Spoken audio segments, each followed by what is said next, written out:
سلام بچه. امیدوارم که حالتون عالی باشه. امروز میخوام بهتون یاد بدم که چه جوری بتونید خیلی راحت یه دونه هدر طراحی کنید که هم شفاف باشه، هم چسبون باشه، هم نیازی به کد نویسی نداشته باشه. برای اینکه بخواید این کار رو انجام بدید، اول باید از قسمت قالب ها یه دونه سربرگ جدید ایجاد بکنید. حالا سربرگی که شما میخواید استفاده بکنید و من میگم، یا اصلا همون سربرگی که قبلا ایجاد کردید و میخواید شفاف بکنید، فرقی نمیکنه. وارد همون سربرگه میشید. خب من حالا یه دونه سربرگ ایجاد میکنم.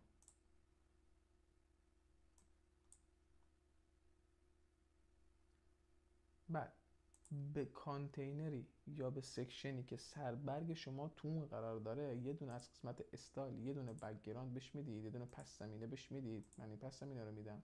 بعد از قسمت افکت اسکرول اینو روشن میکنید. قسمت شفافیت رو فعالش میکنید. قسمت جهتش رو میذارید روی فید اوت این، برای اینکه آروم آروم رنگی که بهش دادیم بهش برگرده. سطحش رو هر چقدر که خودتون دوست دارید میتونید تنظیم بکنید. قسمت مشاهده رو، قسمت بالاش رو میذارید روی صفر و قسمت پایین رو میذارید روی حالا 15 20 16 هر چقدر مورد نیاز خودتونه. تو قسمت تاثیر مرتبط با میذاریش روی کل صفحه.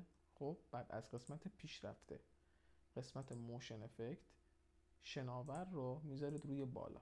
حالا اگر من صفحه رو اسکرول کنم، رنگ هدر آروم آروم برمیگرده به اون رنگی که من بهش دادم. ببینید آروم آروم این رنگ برمیگرده به اون رنگی که من براش در نظر گرفتم. شما خیلی راحت الان یاد گرفتی که چجوری یه هدر طراحی بکنی، خب یا یه هدر داشته باشی که هم چسبون باشه، هم شفاف باشه، هم نیازی به کد نویسی نداشته باشه. تا آموزش بعدی، خدا نگهدار.